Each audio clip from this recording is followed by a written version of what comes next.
सुंदर kitchen garden बनवण्याचा हा माझा तिसरा आणि सक्सेसफुल प्रयत्न. सुंदर म्हणजे फक्त डोळ्यांनी सुंदर दिसणं नाही. माझ्या मते सुंदर म्हणजे ज्याला बघून मनाला शांती, जीवनात उत्साह येईल असं काहीतरी.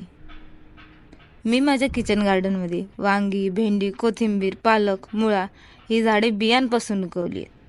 पहिले या कुंडीतली माती सुटसुटीत करून घेतली, कारण त्यामुळे काय होतं, झाडांच्या मुळांना वाढताना काही अडचण येत नाही. आणि या मातीमध्ये मी शेणखत, सुकी माती, सुकी पानं आणि झाडांच्या तळाला मोठे दगड ठेवले आहेत. येथे मी मुळाच्या बिया घेतल्या आहेत.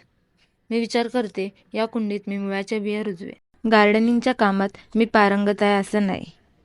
मीही प्रयत्न करणार आहे आणि माझ्या चुकांमधून शिकणार आहे. या कुंडीत मी 3 खड्डे करून मुळाच्या बिया रुजवणार आहे. खास करून मी मुळ्यासाठी ही कुंडी घेतली आहे, कारण की ही थोडी मोठी आहे आणि मुळे खाली वाढत जातात. त्यामुळे ही कुंडी त्याच्यासाठी मला परफेक्ट वाटली. दुसऱ्या कुंडीत मी कोथिंबीर पेरली.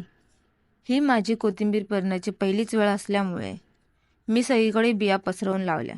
जर तुम्ही कोथिंबीर लावत असाल तर मातीत 3-4 मोठे खड्डे करून त्यात छोटी मुठ्ठी बिया टाका. त्याने काय होईल, जेव्हा कोथिंबीर उगेल तेव्हा ती तोडताना काही अडचण होणार नाही. महत्त्वाचं म्हणजे जेव्हा पण बिया लावायला घ्याल तेव्हा माती सुटसुटीत करून घ्या आणि बियांचे 2 भाग करा, म्हणजे बिया थोड्या ठेचा. तिसऱ्या कुंडीत भेंडीच्या बिया लावल्या. खरं तर मला ज्या भाज्या आवडतात मी त्याच रुजवल्या आहेत. मी तर आत्तापासूनच एक्सायटेड आहे की जेव्हा भाज्या लागतील तेव्हा तो आनंद, तो क्षण किती छान असेल. मस्त तिन्ही कुंड्यांमध्ये पाणी घातलं. झाडांना पाणी द्यायला मी कोल्ड्रिंकच्या बॉटलवर बारीक पिनाने छिद्र पाडली. असे पाणी दिले तर नवीन उगणाऱ्या रोपाला जास्त कष्ट होत नाही आणि कमी पाण्यामुळे रोपं मरण्याचे चान्सेस कमी असतात.